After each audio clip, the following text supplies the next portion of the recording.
ஸ்தோத்திரம். சாம் பாடின இந்த பாட்டு அவரை இயற்றிய பாட்டு. ஆமென்.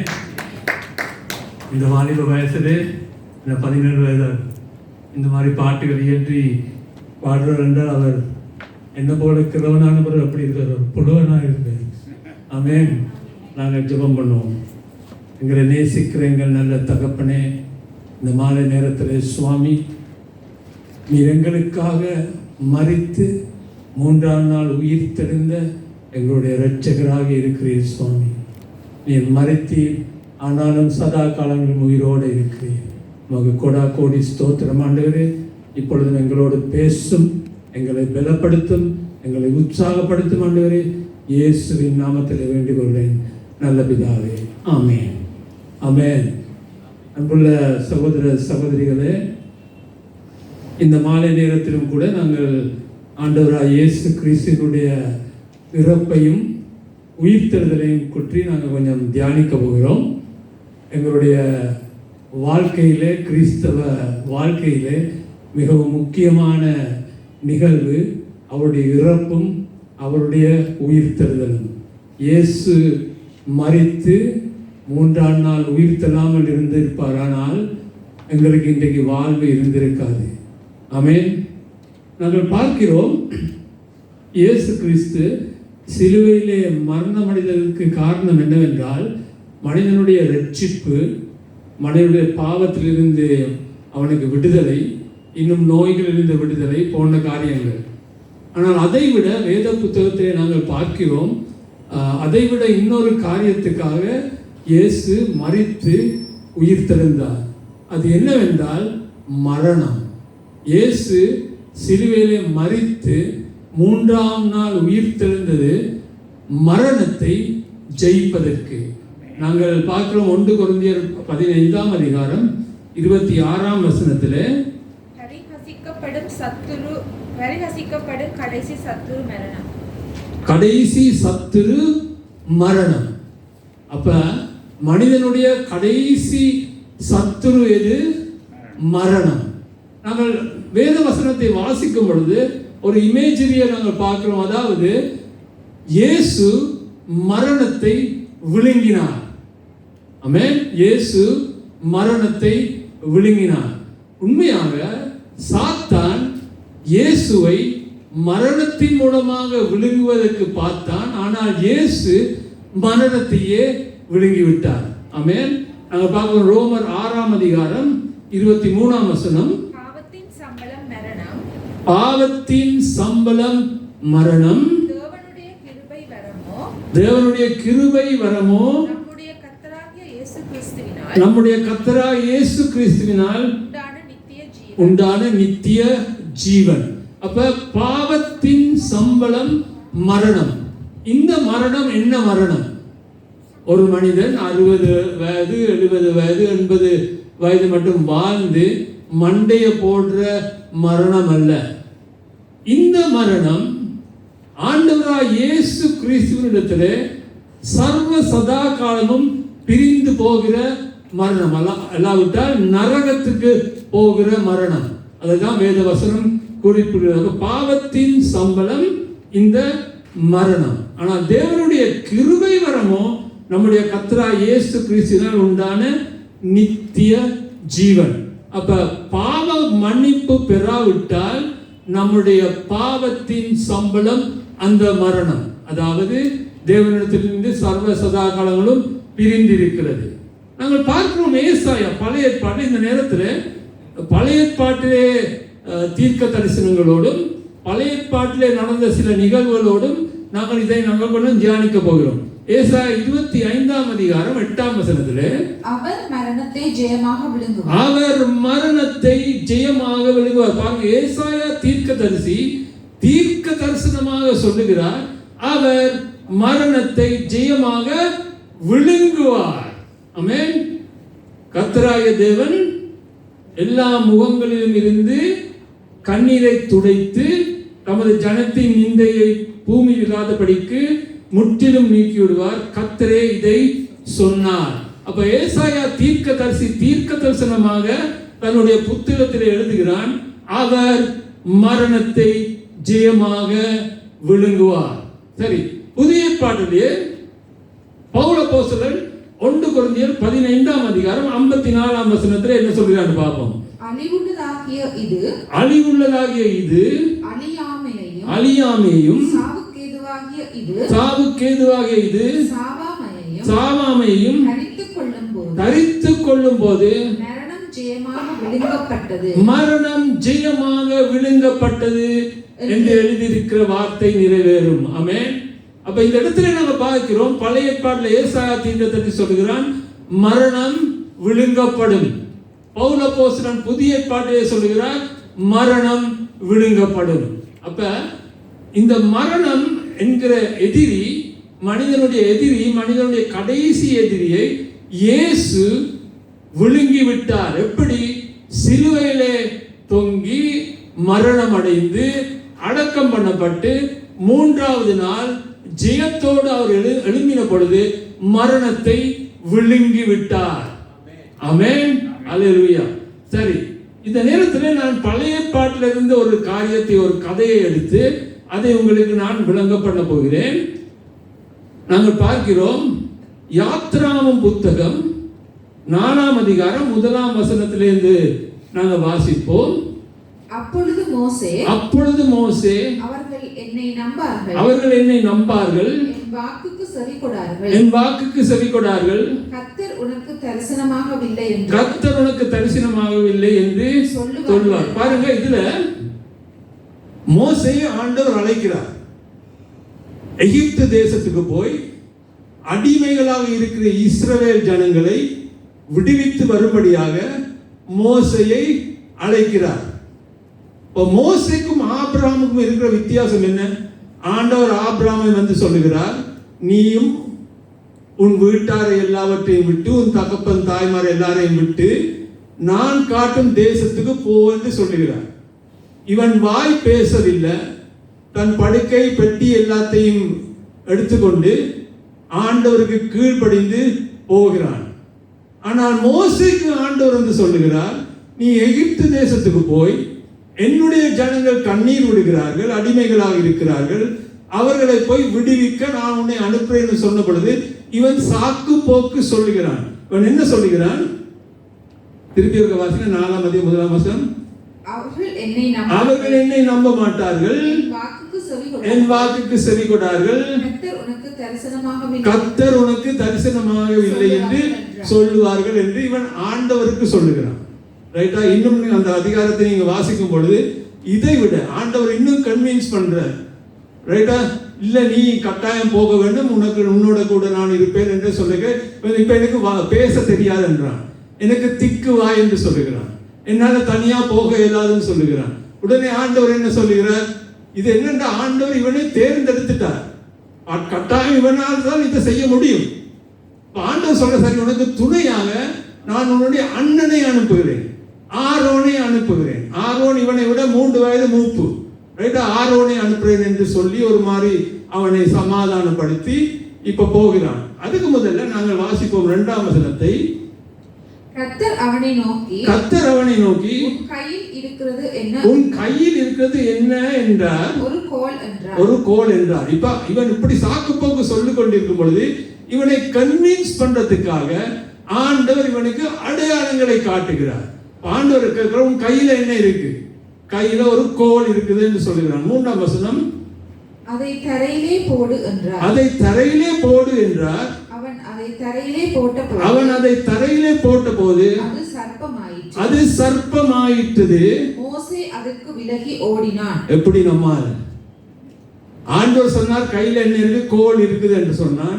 கோலை கீழே போடு என்று சொன்னார். இவன் கோலை கீழே போட்டான், அது பாம்பாக மாறிட்டது. இவன் பாம்பை பார்த்து பயந்து ஓடுகிறான். ஆமென். இஸ்ரவேல் ஜனங்களை விடுதலை செய்ய போகிற பெரிய வீரன் இங்க பாம்பை பார்த்து பயந்து ஓடுகிறான். சரி, அடுத்த வசனம். அப்பொழுது கர்த்தர் மோசேயை நோக்கி உன் கையை நீட்டி அதின் வாளை பிடி. ஆண்டவருக்கு தெரியும், இவனால முகத்தை பிடிக்க, தலையை பிடிக்க முடியாது. போய் வாளை பிடி என்று சொல்லுகிறார்.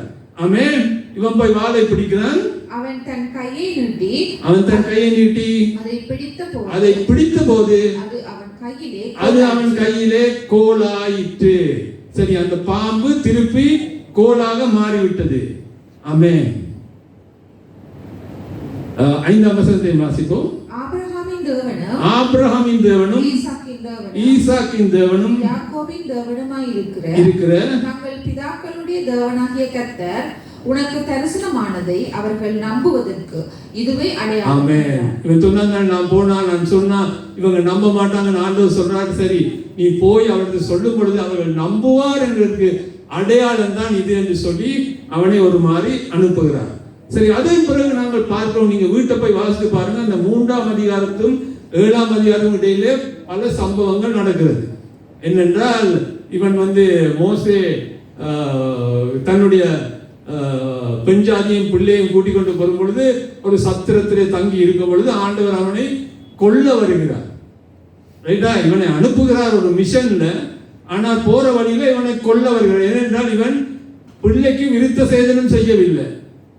அப்ப ஜிபோரா அதை அறிந்து கொண்டு இவனை காப்பாற்றுகிறார், மோசையை காப்பாற்றுகிறார். அதன் பிறகு கோராவின் புரட்சி வருகிறது. அப்ப இந்த பல காரியங்கள் நடந்த பிறகு 7ஆம் அதிகாரத்துக்கு வருவோம். 7ஆம் அதிகாரத்திலே கர்த்தர் மோசேயை 8ஆம் வசனத்திலிருந்து கர்த்தர் மோசேயையும் ஆரோனையும் நோக்கி, சரி, இப்ப மோசேயும் ஆரோனும் போகிறார்கள். அந்த இடத்துல 8ஆம் வசனத்திலே வாசிக்கும் பொழுது கர்த்தர் மோசேயும் ஆரோனையும் நோக்கி, உங்கள் பட்சத்துக்கு ஒரு அற்புதம் காட்டுங்கள் என்று பார்வோன் உங்களோடே சொன்னால் அப்பொழுது நீ ஆரோனை நோக்கி உன் கோலை எடுத்து அதை பார்வோனுக்கு முன்பாக போடு என்பாயாக, அது சர்ப்பமாகும் என்றார். அன்புள்ள சகோதர சகோதரிகளே, நாங்கள் சிறு வயதிலிருந்து கேள்விப்பட்டிருக்கிறோம். மோசே பார்வோனுக்கு முன்பதாக கோலை போட்டான், அது பாம்பாக மாறினது. பார்வோன் தன்னுடைய மந்திரவாதிகளை கொண்டு வந்தான், அவர்களும் தங்கள் கோல்களை போட்ட பொழுது அது பாம்பாக மாறினது.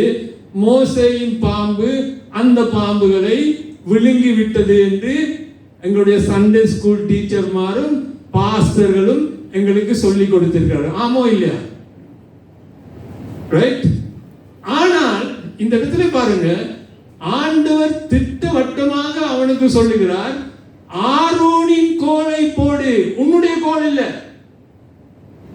வசனம் திருப்பி வாசிப்போம். உங்கள் பட்சத்துக்கு ஒரு அற்புதம் காட்டுங்கள் என்று பார்வோன் உங்களோட சொன்னால் அப்பொழுது நீ ஆரோனை நோக்கி உன் கோலை எடுத்து அதை பார்வோனுக்கு முன்பதாக போடு என்பாயாக, அது சர்ப்பமாகும். சரி, ஏதேன் தோட்டத்திலே ஏவாள் இருக்கும் பொழுது ஏவாள் இடத்திலே ஒரு சர்ப்பம் வந்தது. அந்த சர்ப்பத்துக்கு எபிரேய மொழியிலே பெயர் என்ன? நாகாஷ். ரைட்டா? எபிரேய மொழியிலே அதோட பேர் நாகாஷ். மோசே கோலை போட்ட பொழுது பாம்பாகினது தானே, அந்த வார்த்தையும் எபிரேய மொழியிலே நாகாஷ். ஆனால் ஆண்டவர் ஆரோனின் கோலை போட்டும் பொழுது சர்ப்பமாகும் என்று சொல்லியிருக்கிறார் தானே. அந்த சர்ப்பம், அந்த வார்த்தை எபிரேய மொழியிலே நாகாஷ் அல்ல. என்ன பெயர்? தனீன். ரைட்டா? நாகாஷ் என்றால் பாம்பு, தனீன் என்றால் பாம்பு அல்ல, டிராகன். ரைட்டா? டிராகன் என்றா என்ன? அந்த காலத்தில் இந்த பெரிய ஒரு பொல்லாத மிருகம். அதற்கு முதலையின் தலை இருக்கும், 4 கால்கள். அது நீரிலும் இருக்கலாம், தரையிலும் இருக்கலாம். சட்டைகள் உண்டு பறப்பதற்கு. வாயை திறந்தால் அக்கினி வெளியே வரும். ஆண்டவர் ஏன் ஆரோனின் கோலை போட்டு சொன்னா தெரியும் தானே? இவன் தன்னுடைய கோலை போட்டு அது ஒரு டிராகனா மாறின, இவன் பாம்பை பார்த்தே ஓடினவன். டிராகனை பார்த்தா அவனுக்கு ஹார்ட் அட்டாக் வந்திருக்கும் அந்த இடத்துல. ஆமென். ஆண்டவர் ஆரோனுடைய கோலை போட சொல்லுகிறார். அது டிராகனாக மாறுகிறது. அடுத்த வசனத்தை வாசிப்போம்.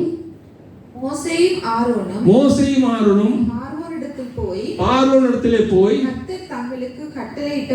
கர்த்தர் தங்களுக்கு கட்டளையிட்டபடி செய்தார்கள். ஆரோன் பார்வோனுக்கு முன்பாகவும் அவன் ஊழியக்காரருக்கு முன்பாகவும் தன் கோலை போட்டான். யாரு போட்டது? ஆரோன்.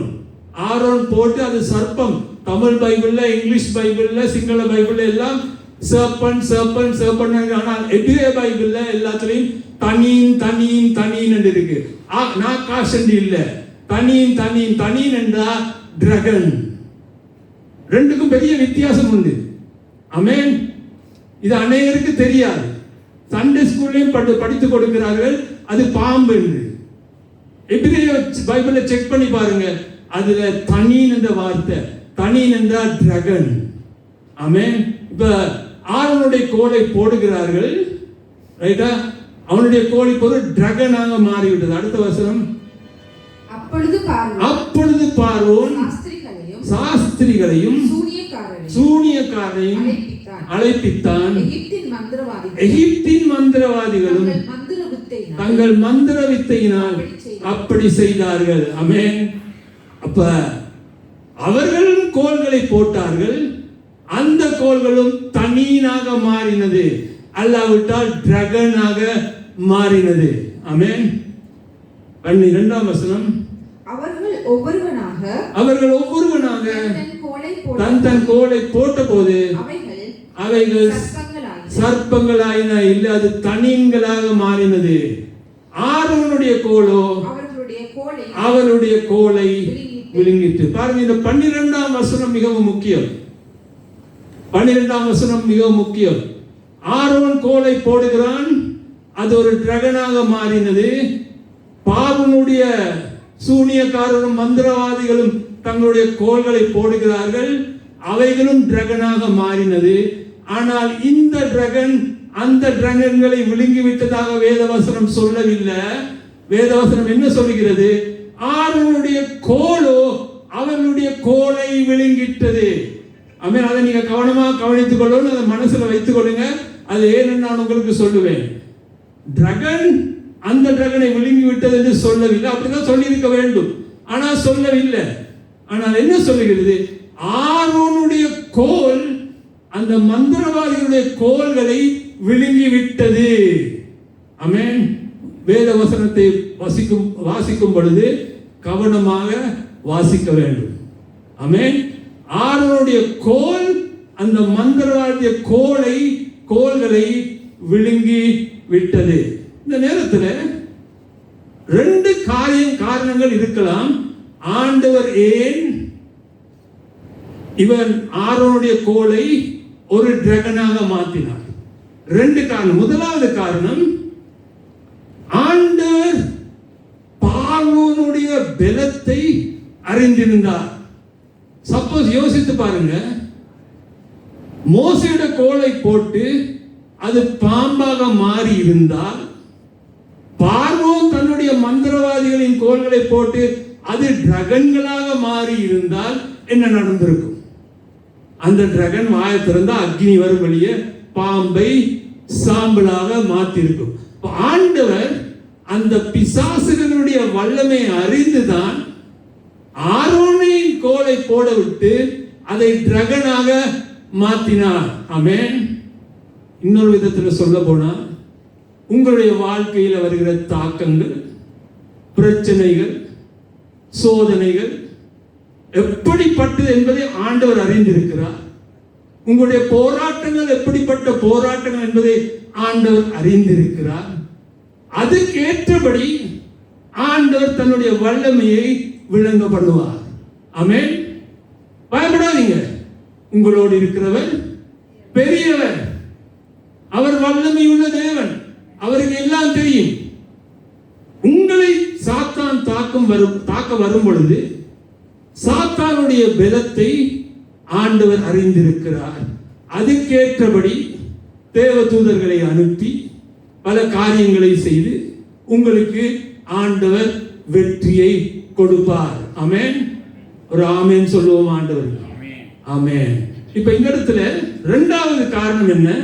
எசேக்கியேல் தீர்க்கதரிசி 29ஆம் அதிகாரம் 2ஆம் வசனம். மனுபுத்திரனே, நீ எகிப்தின் ராஜாவாகிய பார்வோனுக்கு எதிராக உன் முகத்தை திருப்பி அவனுக்கு எகிப்து முழுவதுக்கும் விரோதமாக தீர்க்க தரிசனம் உரைத்து சொல்ல வேண்டியது என்னவென்றால், ஆண்டவர் எசேக்கியேலுக்கு சொல்லுகிறார், நீ பார்வோன் திசைக்கு பார்த்து அவனுக்கு எதிராக முகத்தை நீட்டி அவனுக்கு தீர்க்க தரிசனமாக நீ சொல்ல வேண்டியது என்ன? 3ஆம் வசனம். கர்த்தராகிய ஆண்டவர் சொல்லுகிறார், எகிப்தின் ராஜாவாகிய பார்வோனே, நீ உன் நதிகளின் நடுவிலே படுத்துக்கொண்டு என் நதி என்னுடையது, நான் அதை எனக்காக உண்டு பண்ணினேன் என்று சொல்லுகிற, திருப்பி வாசிங்க அதை, என்று சொல்லுகிற பெரிய முதலையே. அந்த முதலையே என்ற வார்த்தைக்கு எபிரேய மொழியில தனின். ஆமென். அன்புள்ள சகோதர சகோதரியே, ஆண்டவர் பார்வோனை பார்த்து சொல்லுகிறார், யூ ஆர் எ தனின். எசேக்கியேல் தீர்க்கதரிசி மூலமாக வார்னிங் கொடுக்கிறார். பெரிய முதலையேன்னு தமிழ் பைபிள்ல போட்டு இருக்கிறது. அந்த எபிரேய வார்த்தை தனின், ஒரு டிராகன். இப்ப விளங்கிச்சு ஆண்டவர் ஏன் ஆரோனின் கோலை ஒரு தனியனாக, ஒரு டிராகனாக மாத்தினார். ஆமென். சரி, நான் உங்களுக்கு நான் சொன்னேன், ஆரோனுடைய கோல் பார்வோனுடைய மந்திரவாதிகளின் கோலை விழுங்கி விட்டது. ஆரோனுடைய கோல் என்ன என்று பார்ப்போம். நாங்கள் வாசிப்போம். என்னாகமம் 17ஆம் அதிகாரம் 8ஆம் வசனம். மறுநாள் மோசே சாட்சியின்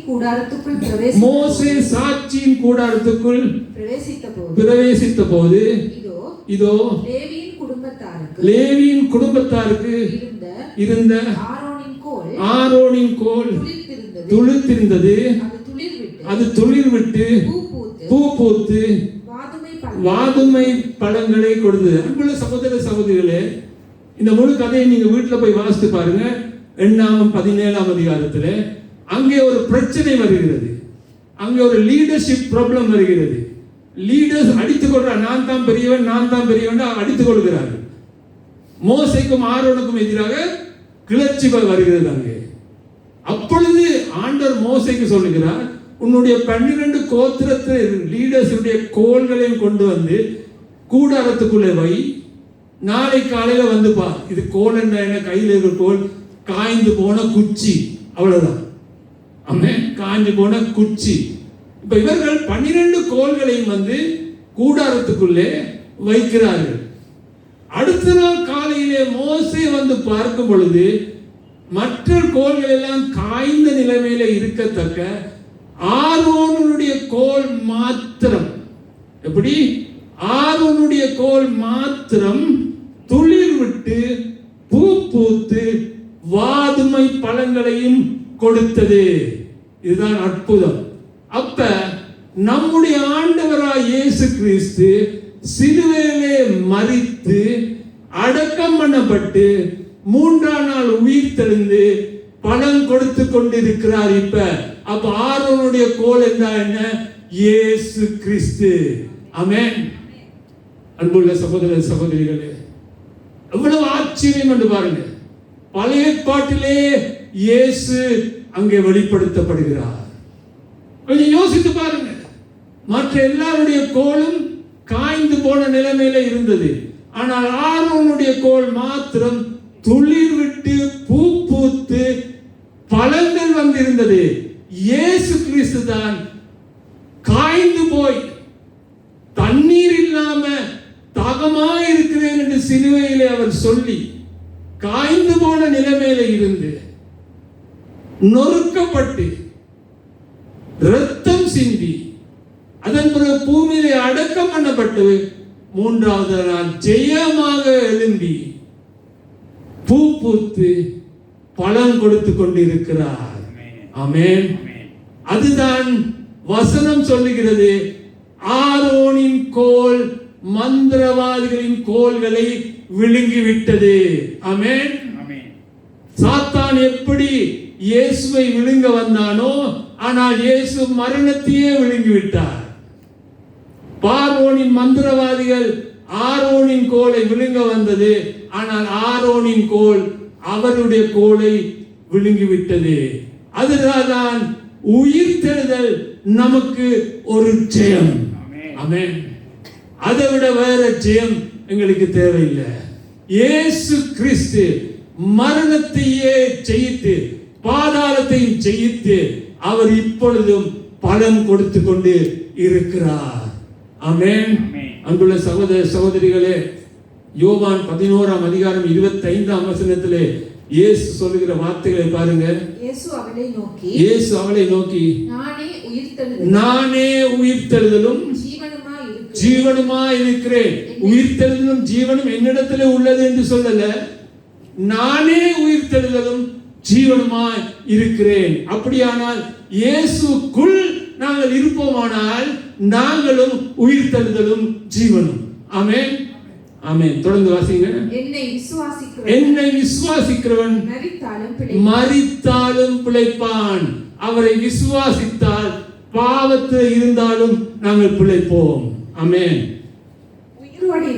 உயிரோடு இருந்து என்னை விசுவாசிக்கிறவனும் என்றென்றைக்கும் மறியாமலும் இருப்பான். இதை விசுவாசிக்கிறாயா என்றார். அன்புள்ள சகோதர சகோதரி, இல்ல ஆண்டவர் என்ன சொல்லுகிறார்? நாங்கள் மரணம் அடையவே மாட்டோம் என்று சொல்லவில்லை, ஆனால் நமக்கு மரணம் இல்லை. சிலர் போதிக்கிறார்கள் நாங்கள் மரணமே அடைய மாட்டோம். இல்ல, மரணம் இருக்குது. அதாவது இந்த சரீரத்திலிருந்து உயிர் போகிற ஒரு நாள் வரும். ஆனால் அது நமக்கு பரலோகத்துக்கு சென்று நித்திய ஜீவனோட வாழ்வதற்கு இருக்கிற ஒரு வாசல். அவ்வளவுதான். ஆனபடியால் நாங்கள் மரணத்தை குறித்து பயப்பட தேவையில்லை.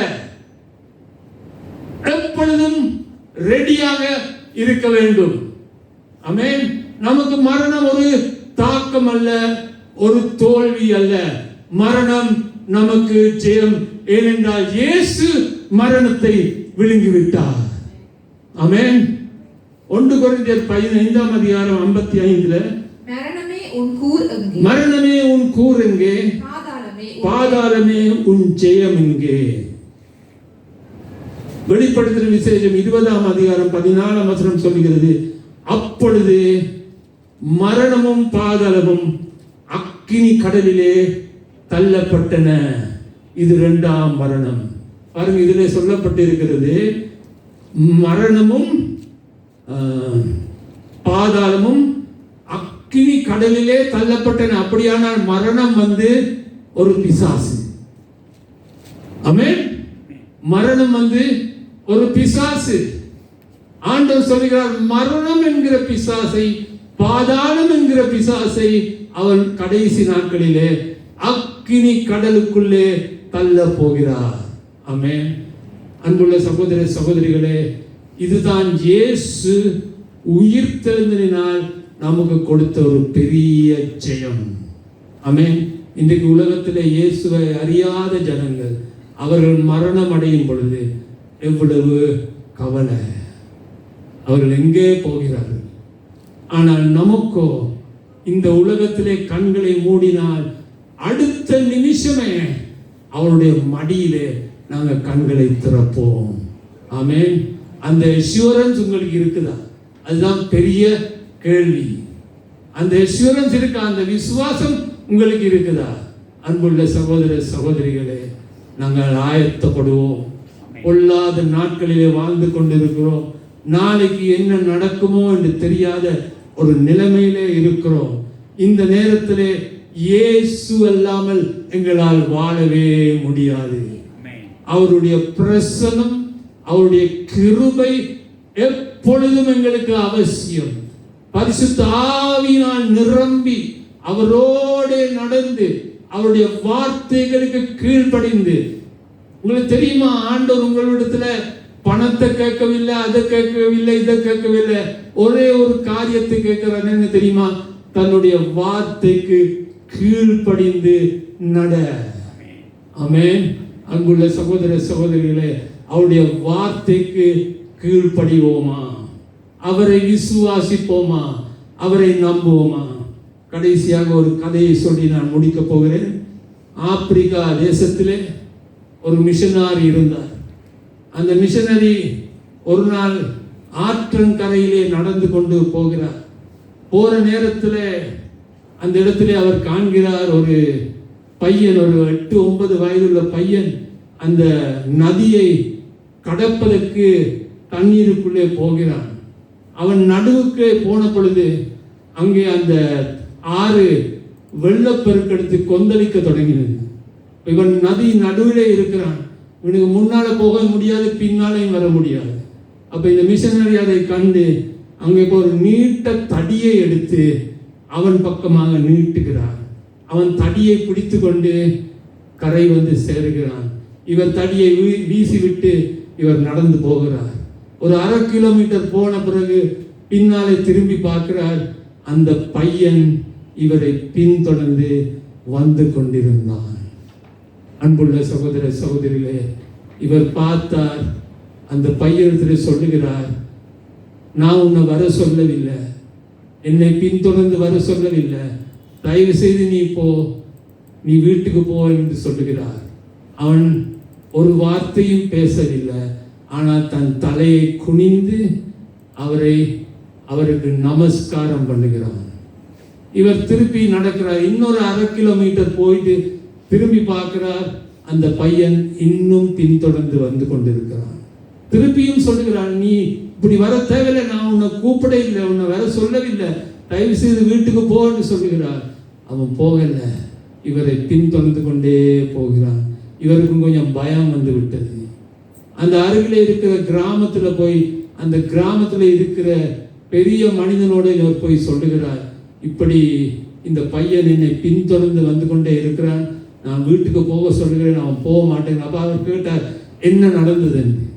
அப்போ இவர் கதையை சொன்னார். இவர் நதியின் நடுவிலே அகப்பட்டு இருக்கிற நேரத்திலே நான் ஒரு தடியை நீட்டி இவனை நான் காப்பாற்றினேன். அப்பொழுது அந்த பெரியவர் சிரித்து கொண்டு சொன்னார், எங்களுடைய கலாச்சாரத்திலே யாராவது ஒருவர் உங்களால் தங்கள் ஜீவன் பிழைத்திருக்குமாயின் அதன் பிறகு சாகிற மட்டும் அந்த நபர் உங்களுக்கு அடிமையாகவே இருப்பார், உங்களை பின்தொடர்ந்து கொண்டே இருப்பார், நீங்க எங்க போகிறீங்களோ அங்கே வந்து கொண்டே தான் இருப்பார், அதுதான் எங்களுடைய கலாச்சாரம் என்று சொன்னார்.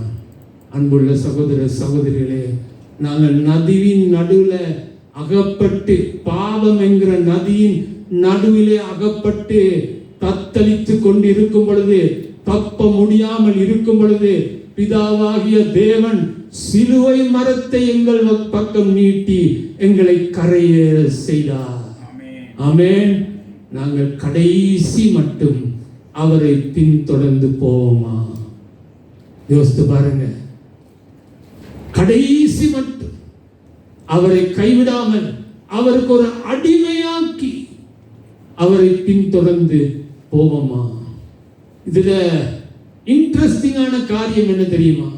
இயேசு சொல்லுகிறார், என்னை பின்தொடர்ந்து வருகிறவன் தன் சிலுவையை சுமந்து கொண்டு வரட்டும். இயேசு சிலுவையை சுமந்து கொண்டு போனார். அவ்வண்ணமாகவே இயேசு சொல்லுகிறார், நீ என்னை பின்பற்றி வருவாயானால் நீ உன் சிலுவையை சுமந்து கொண்டு வா. சிலுவையை கழுத்துல தொங்க போட்டு வேலை இல்லை. ஆமென். செட்டி தெருவுக்கு போய் தங்கத்திலே ஒரு சிலுவையை செய்து கழுத்திலே தொங்க போடுறது பிரயோஜனமே இல்லை. திருமணம் முடிக்கும் பொழுது தாலியில கிராஸ் சைன் போடுறது பிரயோஜனம் இல்லை. சிலுவை எங்க இருக்கணும்? தோளில் இருக்கணும். ஆமென். ஒரு கிறிஸ்தவனின் அடையாளம் என்ன? தோளிலே சிலுவை இருக்கான்னு பாருங்க. கழுத்துல தொங்குதான்னு பார்க்க வேண்டாம், பிரேஸ்லெட்டை தொங்குதான்னு பார்க்க வேண்டாம். ஆமென். தோளிலே சிலுவை இருக்கான்னு பாருங்க. அதுதான் ஒரு கிறிஸ்தவனுடைய அடையாளம். அதுதான் இயேசு சொன்னார், என்னை பின்தொடர்ந்து வருகிறவன் தன் சிலுவையை சுமந்து கொண்டு வரட்டும். பென்ஸ் கார்ல வரலாம் என்று சொல்லல, பெரிய பங்களால இருந்து வரலாம் என்று சொல்லல. ஆமென். ஹெலிகாப்டர்ல வரலாம் என்று சொல்லல, ஜெட் பிளேன்ல வரலாம் என்று சொல்லல, சிலுவையை சுமந்து கொண்டு வா என்றுதான் இயேசு சொல்லுகிறார். ஆமென். அன்புள்ள சகோதர சகோதரிகளே, நமக்காக இயேசு பாடுகள் பட்டு மரணத்தை விழுங்கிவிட்டார். இனி எங்களுக்கு மரணம் ஒரு ஜெயம்.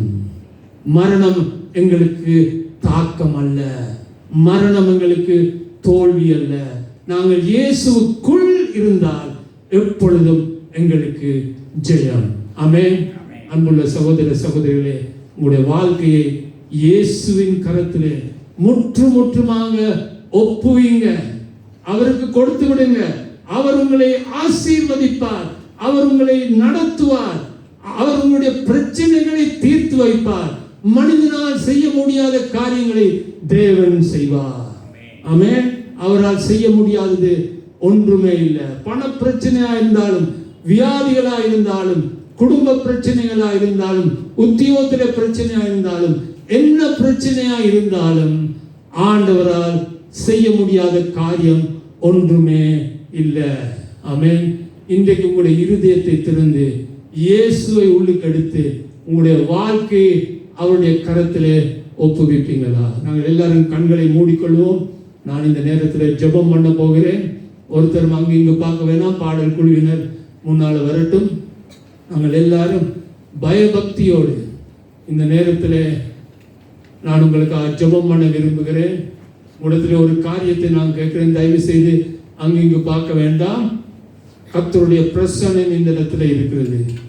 இன்றைக்கு இந்த செய்தியின் மூலமாக ஆண்டவர் உங்களோடு பேசி இருப்பாரானால், கவனமாக கேட்டுக்கொள்ளுங்க, இந்த செய்தியின் மூலமாக ஆண்டவர் உங்களோடு பேசி இருப்பாரானால், உங்களுடைய இருதயத்தை, உங்களுடைய வாழ்க்கையை இயேசுவின் கரத்திலே நான் ஒப்புவிக்க நான் ஆயத்தமா இருக்கிறேன் என்று நீங்கள் சொல்லுவீர்களானால், அன்புள்ள சகோதர சகோதரே, உங்களை நான் முன்னுக்கு வர வேண்டும் என்று நான் சொல்லல.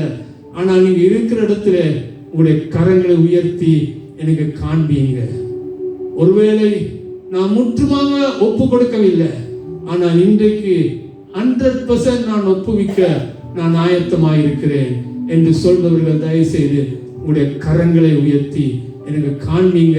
உங்களுக்காக நான் ஜெபம் பண்ண போகிறேன். ஆமென். அந்த கரங்களை நான் காண்கிறேன். இன்னும் வரையாவது ஆமென். நீங்க எனக்காக நீட்டவில்லை, இயேசுவுக்காக நீட்டுகிறீங்க. ஆமென், ஆமென், ஆமென். நாங்கள் ஜெபம் பண்ணுவோம். எங்களை நேசிக்கிற எங்கள் நல்ல தகப்பனே, ஆண்டவரே, நீர் எங்களோடு பேசினதுக்காக நன்றி. இன்றைக்கு கரங்கள் உயர்த்தி காட்டினவர்களை நீங்க கண்டீங்க ஆண்டவரே. ஆண்டவரே, அவர்களோடு பேசுங்க, அவர்களை ஆசீர்வதிங்க சுவாமி. ஆண்டவருடைய சமாதானத்தினால் நிரப்புங்க சுவாமி. ஆண்டவரே இயேசுவே, அவர் ஒவ்வொருவரையும் தொடுங்க சுவாமி. ஆண்டவரே, இயேசு என்னோடு கூட இருக்கிறார் என்ற திட நம்பிக்கை அவர்களுக்கு கொடுங்க சுவாமி. ஆண்டவரே, நீர் ஒரு வாக்குத்தத்தம் கொடுத்திருக்கிறீர். நான் உன்னை கைவிட மாட்டேன், உன்னை விட்டு விலக மாட்டேன் என்று நீர் வாக்கு கொடுத்திருக்கிறீர். அவ்வண்ணமாகவே சுவாமி அவர்களோட கூட இருந்து சுவாமி, அவர்களோட கூட இருந்து சுவாமி, அவர்களை அரவணைத்து சுவாமி, அவர்களுக்கு முத்தங்கள் கொடுத்து சுவாமி, உம்முடைய அன்பினால் அவருடைய இருதயத்தை நிரப்ப வேண்டும் என்று ஜெபிக்கிறேன். அவர்களுக்கு புது வாழ்க்கையை கொடுங்க, எல்லாத்தையும் புதிதாக மாத்துங்க சுவாமி. அவளை ஆசீர்வதிங்க, அவருடைய தேவைகளை எல்லாம் பூர்த்தி செய்யுங்க. உம்முடைய கரத்திலே இந்த ஜனங்களை ஒப்புவிக்கிறேன். இயேசுவின் நாமத்திலே வேண்டிக் கொள்கிறேன் நல்ல பிதாவே. ஆமென், ஆமென், ஆமென். நாங்கள் யாவரும் எழுதி நிற்போம்.